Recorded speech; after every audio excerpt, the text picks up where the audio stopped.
আজকে কয়েকটি কথা বলবো যে বান চালানের বিষয়ে। যদি সাধারণ মানুষ হন তো আপনারা কিন্তু বুঝবেন না, ভিডিও দেখলেও দেখতে পারেন, না দেখলেও না দেখতে পারেন। যদি অল্প কিছু তন্ত্রমন্ত্র শিখেছেন অথবা শিখতে শুরু করেছেন তো আপনি দেখতে পারেন, অথবা আমের তান্ত্রিক তারা দেখতে পারে। তো কি আজকে নিয়ে আসলাম যে শ্মশানে গিয়ে যে আমি দিয়েছিলাম, শ্মশানের জিন যদি আপনার ঘরে যদি চালান করে তো কিভাবে বুঝবেন, এবং মন্ত্র দিয়েছি দুনো এবং লবণ দিয়ে চিটানো, তো ওইটা কিন্তু দেখে নেবেন।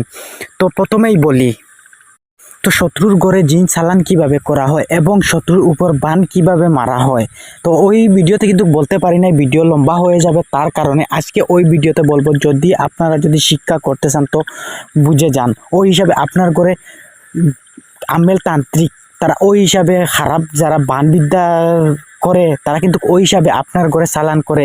যদি বুঝেন না কি হিসাবে আপনার ঘরে প্রবলেম হইতেছে তো ওইটা কিন্তু গিয়ে দেখে নেবেন।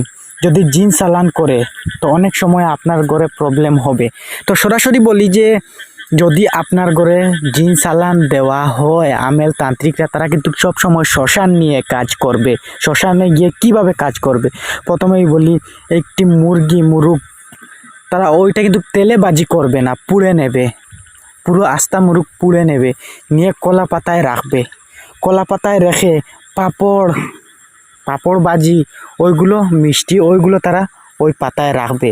যখন ওই জায়গায় শ্মশান ঘাটে গিয়ে তারা হুম কুণ্ডলি একটি তৈরি করবে, যে আগুনের একটি হুম, যেই জায়গায় হুম করা হয় ওইটা হুম কুণ্ডলি তারা রাখবে। রেখে ওই যে সামান নিয়েছে ওই সামানকে বুক বলা হয়, যে বুক দেওয়া হয়, ওই বুক তার সামনে রাখবে।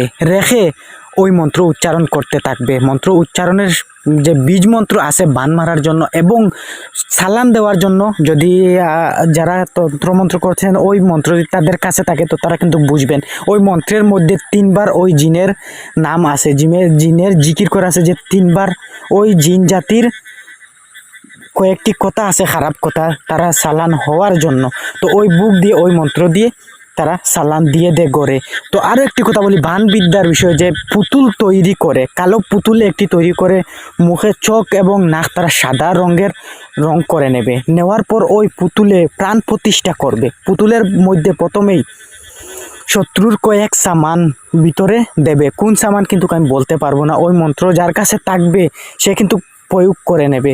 সামান রাখবে, রেখে সে যদি সুই যদি বিদ্ধ করে তো ওই শত্রুর পেট দিয়ে যদি সুই বিদ্ধ করে তো শত্রুর পেটে বিদ্ধ হয়ে যায়। একটি মন্ত্র দিয়ে কিন্তু পুতুল প্রাণ প্রতিষ্ঠা করতে হবে। তারপর ওই সুইয়ে ফুঁক দিয়ে যদি নাভিতে পুঁতে দেওয়া হয় তার নাভিতে ব্যথা হয়ে যাবে। তো ওই পুতুল যদি তারা আগুনে তাপ দিতে থাকে, আগুনে যদি হেঁটতে থাকে তো ওই পুতুল গরম হবে, আপনার শরীর গরম হয়ে যাবে, জ্বালা পুরো আপনার শরীরে হয়ে যাবে।